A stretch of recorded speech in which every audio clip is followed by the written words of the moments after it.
Hi friends, అందరూ ఎలా ఉన్నారు? అందరూ బాగుండాలి, అందులో మేము కూడా ఉండాలి. చాలామంది వాళ్ళ కోసం కన్నా వాళ్ళ పక్క వాళ్ళ కోసం ఎక్కువగా ఆలోచిస్తూ ఉంటారే.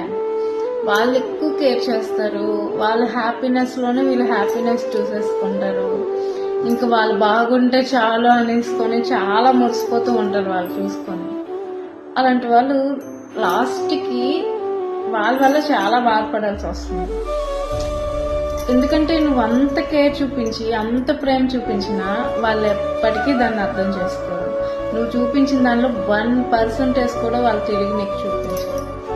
అలాంటి వాళ్ళ దగ్గర నుంచి నువ్వు ఎక్స్పెక్టేషన్స్ పెట్టుకొని వాళ్ళను అంత మోర్ దెన్ లవ్ చేస్తారేమో, అంత నా కోసం ఆలోచిస్తారేమో, లేకపోతే వాళ్ళు నేను చూపించిన ఎఫెక్షన్లోని కొంతైనా నా కోసం ఆలోచించి ఉంటారేమో అన్న ఆలోచన ఫస్ట్ ఉంటుంది చూసావు నీ మైండ్లో. అది తీసే నీ కోసం నువ్వు ఆలోచించుకో. ఎందుకంటే ఇక్కడ ఎవరి కోసం ఎవ్వరు ఆలోచించరు. ఎవ్వరు సెల్ఫిష్గా వాళ్ళు ఆలోచించుకుంటారు. ఎవ్వరికి నచ్చినట్టు వాళ్ళు బ్రతుకుతూ ఉంటారు. తిరిగి నిన్ను బ్లేమ్ చేయాలనేసి ఏదో ఒకటి నీ మీద తోస్తూ నీతో గొడవలు పడుతూ ఏదో ఒకటి అంటూనే ఉంటారు. అలాంటి వాళ్ళ కోసం అనవసరంగా నీ టైం అయితే వేస్ట్ చేసుకోవద్దు.